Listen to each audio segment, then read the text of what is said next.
नमस्कार.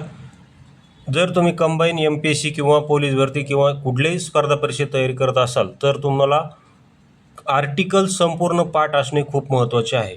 आर्टिकल पाठ नसतील तर तुम्हाला प्रश्न सुटणार नाहीत. आजकाल MPSC कंबाईनमध्ये सुद्धा 15 प्रश्न पॉलिटीवर विचारले जात आहे आणि त्या 15पैकी 7 ते 8 प्रश्न फक्त आर्टिकल्सवर विचारले जात आहेत. तर या व्हिडिओमध्ये आपण आर्टिकल कसे लक्षात ठेवायचे याची भन्नाट ट्रिक्स पाहणार आहोत. तर बघा, कलम 67 167 काय आहे तर 167 आहे मुख्यमंत्र्यांची कर्तव्ये. हे खूप वेळेस विचारलं आहे बघा.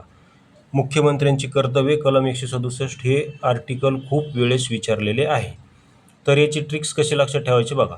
याची ट्रिक्स अशी आहे की मुख्यमंत्र्याला आपण सदुभाऊचे नाव देऊ. मुख्यमंत्री आहेत ना, त्यांना कोणाचं नाव द्यायचं? सदुभाऊचं नाव द्यायचं. मग सदुभाऊच का म्हणलं मी?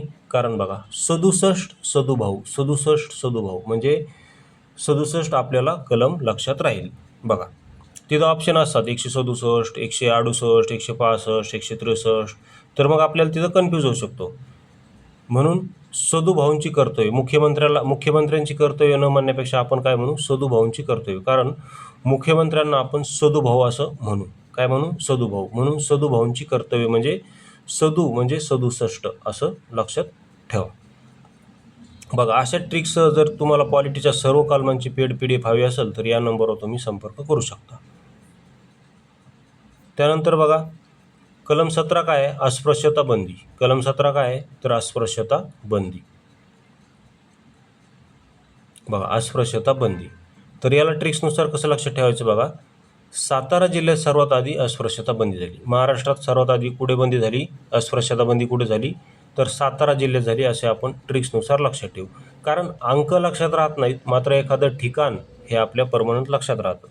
म्हणून सातारा जिल्ह्यात अस्पृश्यता बंदी झाली असं आपण म्हणू. मग साताराच का म्हणलं? कारण बघा सातारा 17 असा काय होतो? यमक जुळतो. बघा अशा प्रकारे आपण संपूर्ण कलमांची ट्रिक्स पेड PDF बनवलेली आहे. ती जर हवी असेल तर या नंबरवर परत एकदा सांगतो, या नंबरवर संपर्क करू शकता. 84 21 90 83 84. व्हिडिओ पाहिल्याबद्दल धन्यवाद.